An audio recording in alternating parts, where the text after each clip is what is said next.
دوستو، دنیا کی تاریخ میں جہاں درد دل رکھنے والے انسانوں نے آنکھ کھولی ہے، وہیں جبر نے بھی اپنی الگ داستان قائم رکھی ہے۔ کسی نے اپنی دہشت سے دنیا کو خوف زدہ کیا تو کسی نے اپنی ملکیت کا فائدہ اٹھا کر معصوموں پر جبر کیا۔ کہیں کہیں قصے کہانیوں نے لوگوں کے دلوں میں اپنی ہیبت ڈالی تو کہیں فرضی کرداروں نے فلموں میں اداکاری کر کے اپنی آفریت پھیلائی۔ غرض یہ کہ عام انسان کو ہمیشہ ہی ایسی چیزوں سے خوف زدہ کیا گیا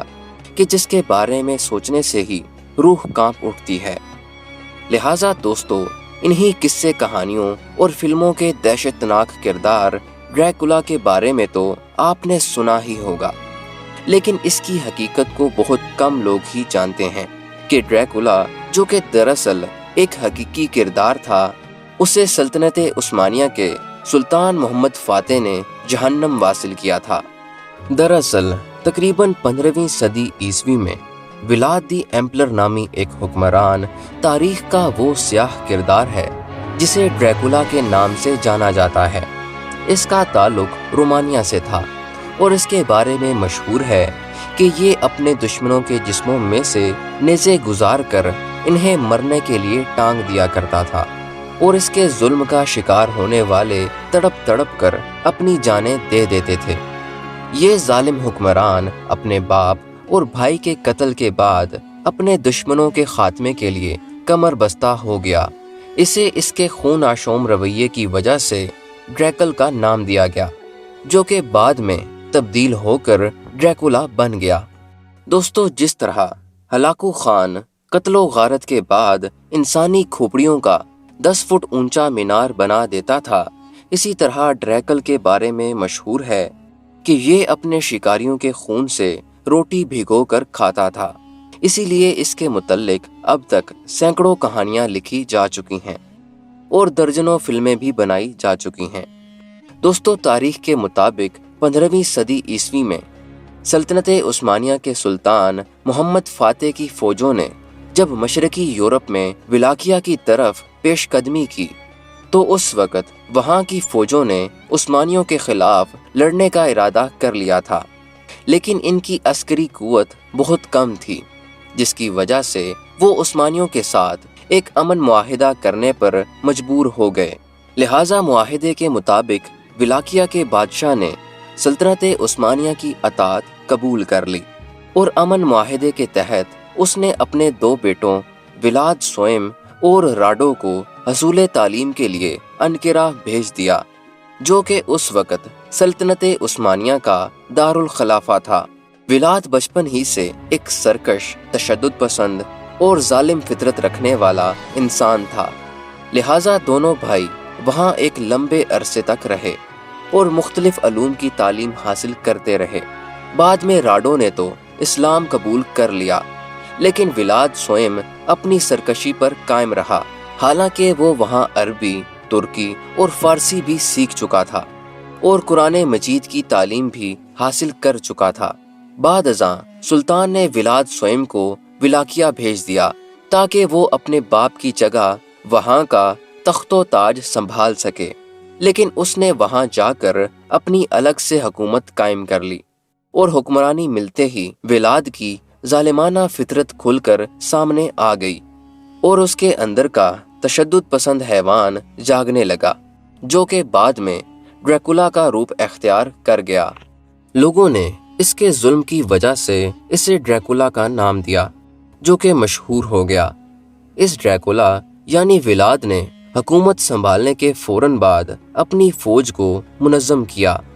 اور دن بدن اپنی سلطنت کو مضبوط کرنے میں لگا رہا، حتیٰ کہ اس کی سلطنت میں ایسا واقعہ رونما ہوا جس کے بعد اس کا شیطانی چہرہ کھل کر سامنے آ گیا۔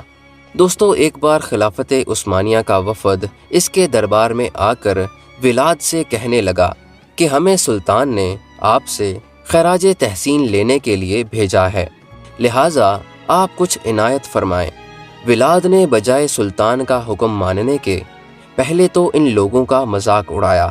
اور پھر کہنے لگا کہ اپنے سر کی پگڑی اتار کر میرے دربار میں آؤ، مسلمانوں کے انکار کے بعد ڈریکولا نے حکم دیا کہ ان سب کے سر میں لوہے کی بڑی بڑی میخیں ٹھونک دی جائیں، اور اس طرح اس ظالم انسان نے بہت دردناک انداز میں انہیں ہلاک کر ڈالا۔ سلطان نے جب یہ واقعہ سنا تو ولاد کی سرقلمی کے لیے ایک لشکر رومانیہ کی طرف بھیجا، جبکہ ولاد کافی عرصے استنبول میں رہنے کی وجہ سے عثمانیوں اور ان کی جنگی چالوں کے بارے میں بہت کچھ جان چکا تھا، لہٰذا اس نے کئی مقام پر عثمانی فوجوں کو شکست دی۔ لیکن دوستو، اس کے بعد پھر ایک ایسا خونی کھیل شروع ہوا کہ جس کی تاریخ میں بہت کم مثال ملتی ہے۔ ولاد نے اپنی دہشت دکھانے کے لیے زخمی مسلمان فوجیوں کو گرفتار کر کے انہیں بہت بڑی لکڑی کے شہ تیروں میں پرو کر، یعنی اس نے لکڑی کے بڑے شہ تیر جن کے ایک حصے کو نوکدار کر کے زمین میں گاڑ دیا جاتا، اور پھر زخمی مسلمانوں کو ان میں ایسے پرو دیا جاتا کہ شہ تیر ان کے آر پار ہو جاتے اور وہ تڑپ تڑپ کر اپنی جان دے دیتے تھے۔ اس ظلم و ستم سے تنگ آ کر بالآخر سلطان محمد فاتح نے ولاد کے مقابلے میں اس کے بھائی راڈو کو ایک لشکر کے ساتھ روانہ کیا۔ جب وہ لشکر رومانیہ پہنچا تو انہوں نے راستوں میں 20,000 سے زیادہ ایسے مسلمانوں کی لاشیں دیکھیں جن کو ولاد نے شہ تیروں میں پرو دیا تھا۔ بھائی کے ساتھ لڑی گئی اس جنگ میں ولاد کو شکست ہو گئی اور اسے پکڑ کر زندان میں ڈال دیا گیا۔ لیکن دوستو، ڈریکولا یعنی ولاد کو جب قید کیا گیا تو اسی اثناء میں اس کے بھائی راڈو کی وفات ہو گئی، جس کی وجہ سے ملک میں خانہ جنگی کی بنا پر ڈریکولا کو پھر سے آزاد کر دیا گیا۔ اس کے بعد بالآخر 1476 میں سلطان محمد دوم کی فوج نے ڈریکولا کی فوج کا سامنا کیا، جہاں ایک عثمانی تیر انداز نے اسے اپنا نشانہ بنا کر اس شیطان کو جہنم واصل کیا۔ بعد ازاں ولاد اور اس کے بہت سے سپاہیوں کے سر قلم کر کے استنبول لے جائے گئے اور انہیں شہ تیروں پر ٹانگ دیا گیا، اور ڈریکولا کا سر استنبول کے مرکزی دروازے میں لٹکا دیا گیا، جہاں یہ سر کئی مہینوں تک لٹکا رہا اور لوگوں کے لیے عبرت کا نشان بن گیا۔ اور اس طرح اس ظالم انسان کا خاتمہ ایک مسلمان کے ہاتھوں ہو گیا، جس نے نہ جانے کتنے معصوموں پر ظلم کر کے اپنی آخرت کو برباد کیا تھا۔